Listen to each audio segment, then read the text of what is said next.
बिस्मिल्लाहिर्रहमानिर्रहीम। अस्सलाम वालेकुम प्यारे दोस्तों, क्या हाल है? उम्मीद आप सब खुश होंगे, खैरियत से होंगे। जैसा कि आपको पता है कि जो यरकान है, काला पीला जो भी है, यानी ए बी सी, इसकी वजह से काफ़ी किस्में हैं। जो ज़्यादा ख़तरनाक हैं वो ए और बी सी, ये तीन हैं ए बी सी वाले। सी और बी को काला यरकान भी कहते हैं, बड़ा ख़तरनाक होता है वैसे, लेकिन जिसको हो खुदा न खास्ता तो परेशान होने की ज़रूरत नहीं है, इसका इलाज मौजूद है पाकिस्तान में। आज हम वो नुस्खा लेकर आए हैं जिसको इस्तेमाल करके काफ़ी सारे मरीज़ों ने भरपूर फ़ायदा उठाया है, और उसी तजर्बे की बुनियाद पर हम ये नुस्खा यूट्यूब पर अपलोड कर रहे हैं ताकि सबको फ़ायदा हो।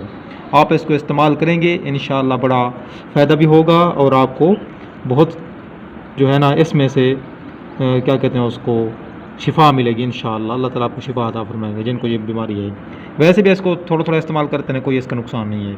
अब जैसे कि आपको नज़र भी आ रहा है वीडियो में, तीन चीज़ें हमारे पास मौजूद हैं। एक ये है हल्दी पिसी हुई, ये क्या है हमारे पास, ये आपने देखी होगी मुलवट्ठी। मुलवट्ठी कहते हैं इसको, मुलट्ठी भी कहते हैं इसको। इसको पानी में डालें तो पीला रंग हो जाता है, पानी का मीठी भी होती है, ऐसे खाएं तो गले की खराश के लिए, हाजमे के लिए ये बड़ी ज़बरदस्त चीज़ होती है। और उसके बाद ये क्या है, सौंफ। घर के सौंफ हैं, देसी सौंफ हैं, आप बाज़ार से ले लें। ये तीन चीज़ें आपने ले लेनी हैं।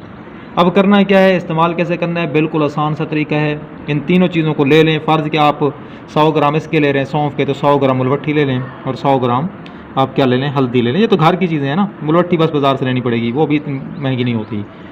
अब इन तीनों को आपने क्या करना है, पीसना है, बारीक कूट लें अच्छे तरीके से, बिल्कुल बारीक बनाकर।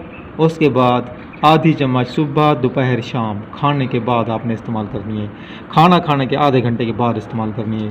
दोस्तों यकीनन ये नुस्खा आपको पसंद आया होगा, आपको इस्तेमाल करेंगे इंशाल्लाह फिर बहुत फ़ायदा होगा। कमेंट बॉक्स में हमें बताना फिर ये नुस्खा पहले इस्तेमाल किया गया है, उसके बाद हमने ये यूट्यूब पर अपलोड किया है ताकि आपको भी फ़ायदा हो।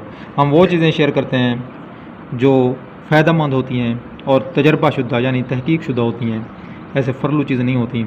तो आप इस चीज़ को इस्तेमाल करेंगे। और अगली बात जो अहम है, वो रंगत भी बेहतर करता है ये, क्योंकि जब इसको डालें ना आप पानी में, ये पीले रंग की हो जाती है। इस तरह हमारे जल्द के ऊपर एक ख़ास किस्म की चिकनाहट और बेहतरीन जल्द बन जाती है। और सौंफ का तो वैसे ही सबको पता है, हाजमे की दुरुस्तगी के लिए इन चीज़ों के लिए बड़ा बेहतरीन होता है। अगर कोई कहता है कि मैं इनको पीसता नहीं हूँ, वैसे इस्तेमाल करना चाहें तो उसका भी आसान सा तरीका है। फिर हल्दी पिसी हुई नहीं लेने आपने, हल्दी लें, सौंफ लें और मुलवट्ठी लें।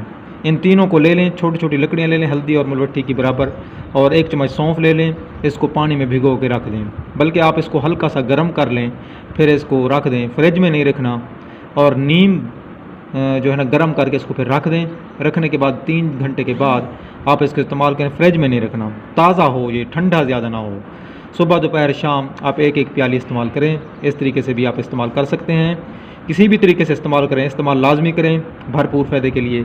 वैसे आम बंदा जो सेहतमंद बंदा है, वो भी हाजमे की दुरुस्तगी के लिए, जिगर के अंदर से जो फाजिल मादे हैं उनको इखराज के लिए इसको इस्तेमाल कर सकता है। हफ्ते में 1 दफ़ा बनाकर इस्तेमाल कर लें, 1 चम्मच सब का इस्तेमाल कर लें तो बहुत फ़ायदा होगा। और चैनल को सब्सक्राइब करना भी नहीं भूलना आपने, और वीडियो को लाइक और शेयर भी करना है, कमेंट भी देना अच्छा सा। और नुस्खा अच्छा लगे तो दूसरे दोस्तों को भी इसकी लिंक शेयर करनी है। वीडियो देखने का बहुत बहुत शुक्रिया। अल्लाह ताला हम सबका हामी और नासिर हो। अल्लाह ताला आप सबको और हमें सेहतमंद रखे, बीमारियों से बचाए। आमीन। अल्लाह हाफिज़।